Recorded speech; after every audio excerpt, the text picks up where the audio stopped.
இது ஃபர்ஸ்ட் மலேசியாவின் செய்திகள் உங்களுக்காக.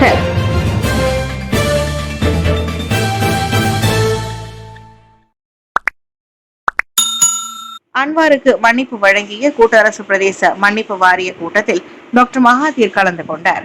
அன்வார் இப்ராஹிமிற்கு அரச மன்னிப்பு வழங்கப்பட வேண்டும் என்று முடிவு செய்த கூட்டரசு பிரதேச மன்னிப்பு வாரிய கூட்டத்தில் முன்னாள் பிரதமர் டாக்டர் மகாதீர் முகமது கலந்து கொண்டதை சட்டத்துறை தலைவரின் அலுவலகம் அவருக்கு நினைவூட்டியுள்ளது. வைரலாகி வரும் இந்த வீடியோவில் 2018ஆம் ஆண்டு மே மாதம் அன்வாருக்கு வழங்கப்பட்ட அரச மன்னிப்பு கூட்டரசு பிரதேச மன்னிப்பு வாரியத்தினால் விவாதிக்கப்படாததால் அது செல்லாது என டாக்டர் மகாதீர் கூறியிருந்தார். இதற்கு பதிலளிக்கும் விதமாக 2018ஆம் ஆண்டு மே மாதம் 16ஆம் தேதி கூட்டரசு பிரதேச மன்னிப்பு வாரியம் இஸ்தானா நெகேராவில் கூடியதாகவும் அக்கூட்டத்திற்கு அப்போதைய பேரரசர் சுல்தான் முகமது தலைமை தாங்கினார் என்று சட்டத்துறை அலுவலகம் மேலும் தெரிவித்துள்ளது. அந்த கூட்டத்தில் அப்போது பிரதமராக இருந்த டாக்டர் மகாதீரும் கலந்து கொண்டார் என சட்டத்துறை அலுவலகத்தின் அறிக்கையில் தெரிவிக்கப்பட்டது. மன்னிப்பு வாரியத்தின் ஆலோசனையின் அடிப்படையில் மாட்சிமை தங்கிய பேரரசர் அன்வாருக்கு முழு அரச மன்னிப்பு வழங்க ஒப்புக்கொண்டதோடு கூட்டத்தின் தேதியில் இருந்து உடனடியாக அது அமலுக்கு வந்தது. ட்வெட் அனைத்துலக கல்வி மற்றும் தொழில்துறை நிறுவனங்களுடன் மலேசிய வியூக ஒத்துழைப்பு. உலக ரீதியில் அங்கீகரிக்கப்பட்ட தொழிற்கல்வி மற்றும் தொழில் பயிற்சி ட்வெட் மையங்களை உருவாக்க பிரிட்டன் உட்பட அனைத்துலக கல்வி மற்றும் தொழில்துறை நிறுவனங்களுடன் மலேசியா வியூக ஒத்துழைப்பை மேற்கொள்ளும். ஆசிய வட்டாரத்திற்கான திறன்மிக்க ட்வெட் பயிற்சி மையத்தை மலேசியா கொண்டிருப்பதை உறுதி செய்வதே அரசாங்கத்தின் நோக்கமாகும் என்று துணை பிரதமர் டாக்டர் அகமது சாஹித் ஹமீதி தெரிவித்தார். இந்நோக்கத்திற்காக ட்வெட் மேம்பாட்டில் வட்டார ஒத்துழைப்பு மேற்கொள்ள வேலை வாய்ப்புகளுக்கு பொறுப்பான ஆசியான் அமைச்சர்களுடன் தாம் கலந்துரையாடியதாக டாக்டர் அகமது கூறினார். இது வெறும் அங்கீகாரம் மட்டுமல்ல, மலேசிய மாணவர்கள் ட்வெட் நிறுவனங்களில் படிப்பதற்கான வாய்ப்புகளை குறைக்காமல் ஆசியான் நாடுகளை சேர்ந்த மாணவர்களை மலேசியாவில் உள்ள ட்வெட் நிறுவனங்களில் கல்வி கற்க ஈர்க்கவும் நாங்கள் விரும்புகிறோம் என்றார் அவர். திங்கட்கிழமை லண்டன் பல்கலைக்கழகம் கல்லூரியில் ட்வெட் குறித்து உரையாற்றிய பின்னர் அவர் செய்தியாளர்களிடம் பேசினார். பெண் 2.0 திட்டம் கூடுதலாக 5 கோடி ரிங்கெட் நிதி கடன் பெற்றவர்களும் விண்ணப்பிக்கலாம். இந்திய பெண்களை வர்த்தக ரீதியிலான தொழில் முனைவோராக உயர்த்தும் பெண் திட்டத்தின் மூலம் கடந்த ஆண்டு ஒதுக்கப்பட்ட 5 கோடி ரிங்கெட் நிதியில் இதுவரை 4 கோடியே 27 லட்சம் ரிங்கெட் பயன்படுத்தப்பட்டுள்ளது. இதன் வழி 6000 பெண்கள் பயன்பெற்றுள்ளனர். அமானா இக்தியார் மலேசியா எய்மின் கீழ் முன்னெடுக்கப்பட்ட இம்முயற்சிக்கு கிடைத்த வெற்றியின் பலனாக இவ்வாண்டு தொடரப்பட்டுள்ள பெண் 2.0 திட்டத்திற்கு மேலும் 5 கோடி ரிங்கெட் நிதி ஒதுக்கப்பட்டுள்ளதாக தொழில் முனைவோர் மற்றும் கூட்டுறவு மேம்பாட்டு துணை அமைச்சர் டாக்டர் ரமணன் ராமகிருஷ்ணன் தெரிவித்தார். போதுமான தகுதியும் ஆவணங்களும் உடைய மகளிர் இந்த வாய்ப்பை பயன்படுத்திக் கொண்டு நிதி பெறுவதற்கு விண்ணப்பிக்குமாறு டாக்டர் ரமணன் கேட்டுக்கொண்டார். இந்திய பெண்களுக்கென்று பொதுவான முறையில் இந்நிதி ஒதுக்கப்பட்டுள்ளதால் கடந்த ஆண்டுகளில் இந்நிதிக்கு விண்ணப்பித்து பெற்றுக் கொண்டவர்களும் இம்முறை தடையின்றி விண்ணப்பிக்கலாம் என்றும் அவர் தெரிவித்தார்.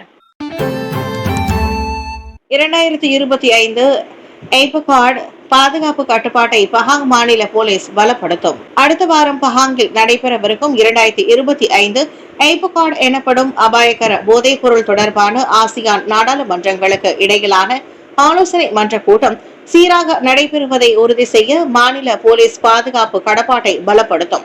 குவாந்தான் மற்றும் பெகான் மாநிலங்களில் நடைபெறுவதற்கு திட்டமிடப்பட்டிருக்கும் அந்நிகழ்ச்சிகள் சீராக நடைபெற பாதுகாப்பு அம்சங்கள் தொடங்கி முன்னேற்பாடுகளை மேற்கொண்டு வருவதாக பஹாங் மாநில போலீஸ் தலைவர் டாக்டர் யாஹ்யா ஒத்தமான் தெரிவித்தார். கூட்டங்கள் மற்றும் வருகைகளை மேற்கொள்ளும் போது எந்த தடைகளும் இன்றி அனைவரும் பாதுகாப்பாக இருப்பதை போலீசார் உறுதி செய்வர் என்றார் அவர். நேற்று பஹாங் மாநில போலீஸ் தலைமையகத்தில் நடைபெற்ற சிறந்த சேவைக்கான விருது மற்றும் பதவி அளிப்பு நிகழ்ச்சிக்கு பின்னர் செய்தியாளர்களிடம் பேசிய யாஹ்யா ஒத்தமான் அவ்வாறு கூறினார். இம்மாதம் 10 மற்றும் 11ஆம் தேதிகளில் ஐபகார்டு கூட்டங்கள் நடைபெறுவதற்கு திட்டமிடப்பட்டுள்ளன. உக்ரைன் ரஷ்ய தலைவர்களை சந்திக்க ட்ரம்ப் தயார். ரஷ்யா உக்ரைன் போரை முடிவுக்கு கொண்டு வர அவ்விரு நாடுகளின் தலைவர்களை சந்திக்க அமெரிக்க அதிபர் டொனால்டு ட்ரம்ப் தயாராக உள்ளதாக வெள்ளை மாளிகை தெரிவித்திருக்கிறது. இவர்களின் சந்திப்பு துருக்கியில் நடைபெற்றும் என்று எதிர்பார்க்கப்படுகிறது. இம்முறை இம்மூன்று தலைவர்களும் நேரடி சந்திப்பு நடத்த உள்ளதாக வெள்ளை மாளிகை பேச்சாளர் கரோலைன் லெவெட் தெரிவித்தார்.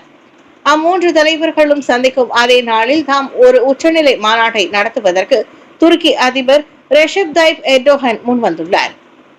போரை நிறுத்துவதற்கான பேச்சுவார்த்தையில் ஈடுபட ரஷ்ய அதிபர் விளாடிமிர் புதினுக்கும் உக்ரைன் அதிபர் விளாடிமிர் ஜெலன்ஸ்கிக்கும் எர்டோகன் முன்னதாக அழைப்பு விடுத்திருக்கிறார். தற்கொலை தொடர்பான உள்ளடக்கங்களை ஒளிபரப்புவதில் பொறுப்பாக செயல்பட வேண்டும். தற்கொலை தொடர்பான உள்ளடக்கம் உட்பட அனைத்து விதமான படைப்புகளை ஒளிபரப்புவதில் ஊடக நிறுவனங்கள் பொறுப்பாக செயல்பட வேண்டும். பிரதான ஊடகங்கள் மட்டும் இல்லாமல் சமூக ஊடக தளங்களை இயக்கும் நிறுவனங்களும் இக்கடப்பாட்டை கொண்டிருக்க வேண்டும் என்று தொடர்பு அமைச்சர் டாக்டர் ஃபாமி ஃபாட்சில் தெரிவித்தார். இது வெறும் சட்ட பிரச்சினை மட்டுமல்ல, இந்த தளங்களின் அணுகுமுறை மிகவும் உறுதியானதாக இருப்பதாக நாம் கூறலாம்.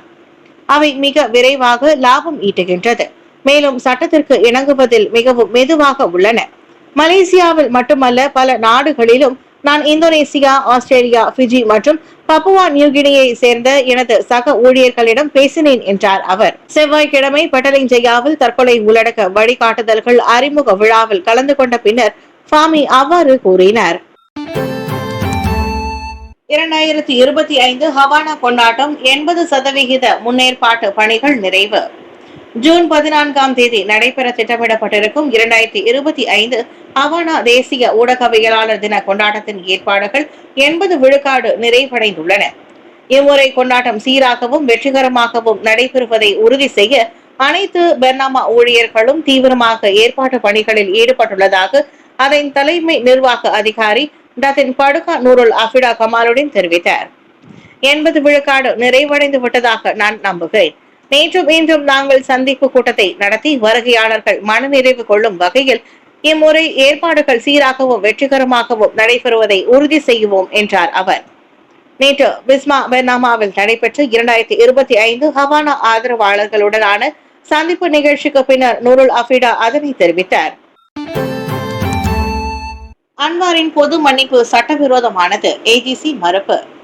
பிரதமர் டாக்டர் ஸ்ரீ அன்வார் இப்ராஹிமுக்கு வழங்கப்பட்ட பொது மன்னிப்பு சட்டவிரோதமானது என்பதை தேசிய சட்டத்துறை அலுவலகம் ஏஜிசி நேற்று மறுத்துள்ளது. ஏனெனில் 2018 ஆண்டு மே 16 கூடிய கோலாலம்பூர், லாபுவான் மற்றும் புத்ரஜயா கூட்டரசு பிரதேசங்களுக்கான மன்னிப்பு வாரியத்தால் அன்வாருக்கு முழு மன்னிப்பு வழங்கப்பட்டதாக நேற்று வெளியிட்ட அறிக்கையில் ஏஜிசி தெரிவித்தது.